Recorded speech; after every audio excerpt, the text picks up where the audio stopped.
You know that feeling, right?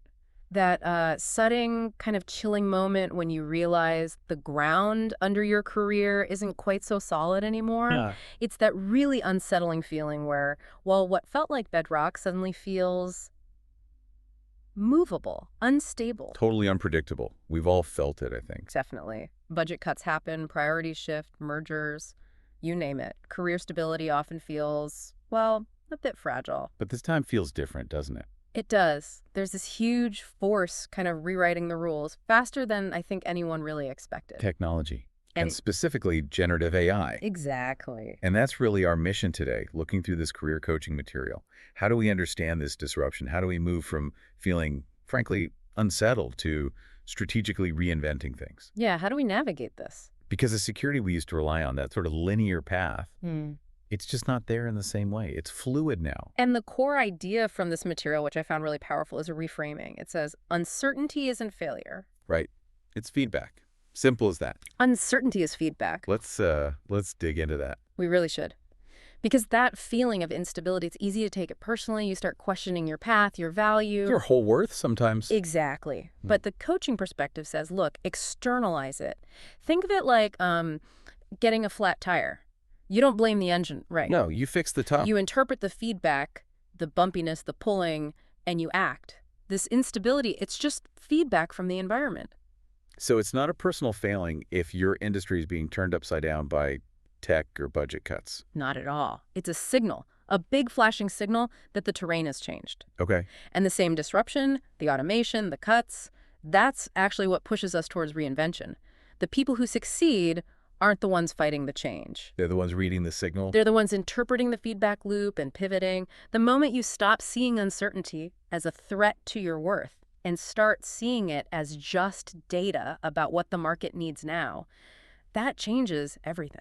And the promise then from the material is that inside that shift, that's where the real opportunity lies. Yes, to redefine stability, but on your own terms this time. Building a new kind of anchor, one that technology can't just wipe out. Exactly.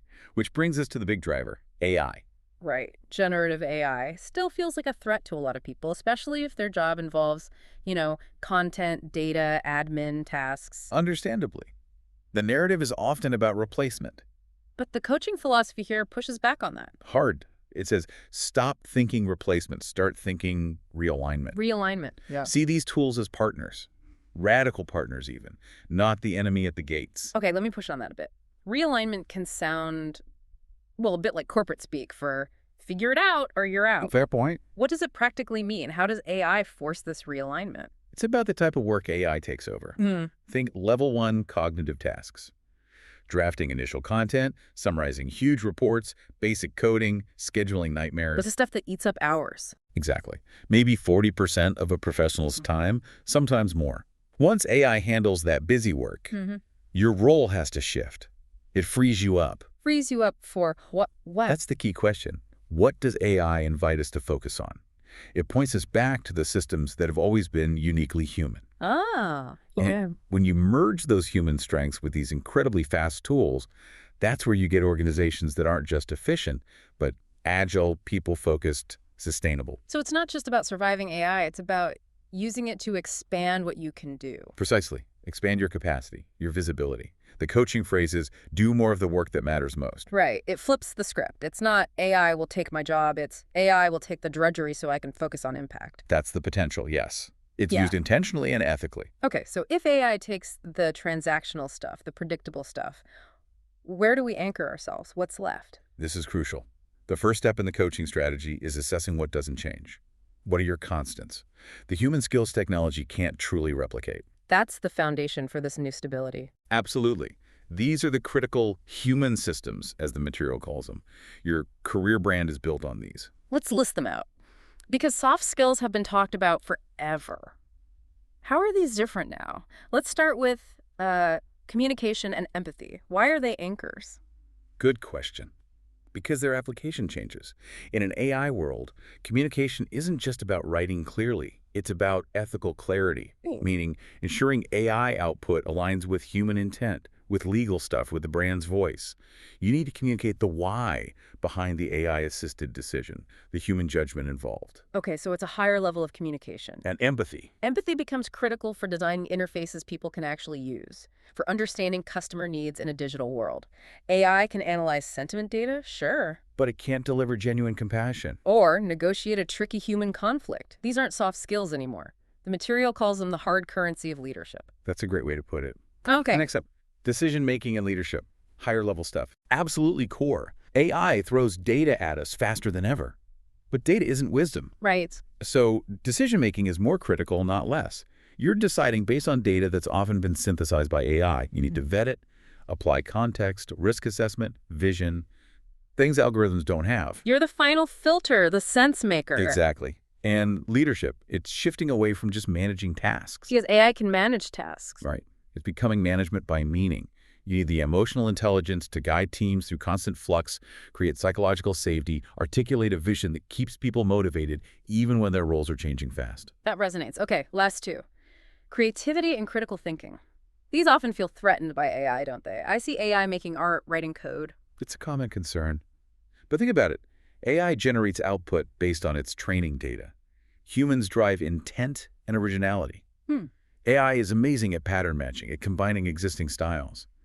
But true creativity, that's posing the new question, defining the unmet need, setting the direction for something the AI hasn't even conceived of yet. You're the architect of the prompt, essentially. The director. Yes. And critical thinking, maybe the most valuable skill of all now. Why is that? Because we're drowning in easily generated content. Your ability to be skeptical, to vet sources, to tell the difference between AI noise and genuine insight, that's everything. So those six, communication, empathy, decision-making, leadership, creativity, critical thinking, those are the bedrock. That's the foundation you rebuild on, absolutely. So for you listening, stability isn't about clinging to old tech skills. It's about doubling down on being, well, human. Strategically human. That's it, exactly. Be relentlessly, strategically more human. Okay, so once you've identified those constants, those anchors, what's next? That brings us to the second strategic step, recalibration. Now, you identify the tools, including AI tools, that can amplify those core human skills. Not replace them, amplify them. Right, finding the partners, not the threats. Finding the Ooh, it sounds like the roadmap, turning that feeling of disruption into actual direction. That's what the material promises. What are the concrete steps here? It's designed specifically to move you past the fear. There are 3 core steps outlined. First one, maybe the most fundamental, aligning your values with your vision. Okay, that sounds a bit abstract. How does that work practically? It's about being intentional. Where do you want to spend your energy? If you value, say, sustainability, you actively look for roles or projects in sectors that prioritize that, even if another sector offers slightly more money right now. Ah, so it's defining success on your own terms first. Exactly. By your ethical standards, your sense of purpose, it stops you chasing every shiny object and focuses your efforts. It gives you a why. Got it. That defines the why. What's step 2 for replacing fear? Step 2 is literally replacing fear with strategy. Fear freezes you. Strategy makes you analyze. Okay. So if you're worried AI will make your data analyst job obsolete, strategy isn't panic. Strategy is. Right. Okay, which parts of my job are level 1 reporting? Which are level 3, like interpreting fuzzy data or advising leaders? Right, break it down. Then you strategically upskill or find tools that boost your level 3 work, the human-centric parts. Makes sense. And the final step. The third step ties it all together, turning disruption into direction. This is where you commit to the pivot. You make the plan. Like a personal strategic plan. Pretty much. It's saying, okay, because AI can handle X, I'm now freed up and strategically choosing to become the go-to expert in Y, and I'll use tool Z to amplify my critical thinking or creativity in that space. That feels really practical, and it applies whether you're, I don't know, an executive figuring out leadership in this new era, or someone mid-career trying to reposition after a layoff. Absolutely. It's about evolving with purpose, using a clear structure to make choices instead of just reacting. So let's bring this all home for the listener. We started with that unsettling feeling, the ground shifting. Yeah, that instability. And we've walked through a framework for building something new, something more durable, perhaps. It's a different kind of stability. So the main takeaway seems to be, don't cling to the old ground. Don't just grip onto the old job title, the old way of doing things. That's the mistake. Instead, you need to learn the rhythm of the new terrain. Focus on those constants, the human skills. The skills that serve human needs, regardless of the tech. Communication, empathy, judgment. And if we tie this back, what's the final thought the source material leaves us with? It's a powerful one, I think. The future doesn't belong to the people who just resist, who insist on doing things the old way because it felt safe once. No. Who does it belong to?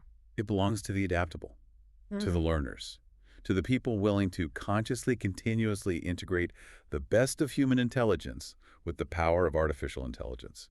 That's how you create sustainable, really impactful success going forward. Integrate. Don't just react. Adapt and learn. That's a strong note to end on. Thank you for engaging in this deep dive with us. Hopefully this gives you a framework to move from that uncertainty To strategic action. Thanks for listening.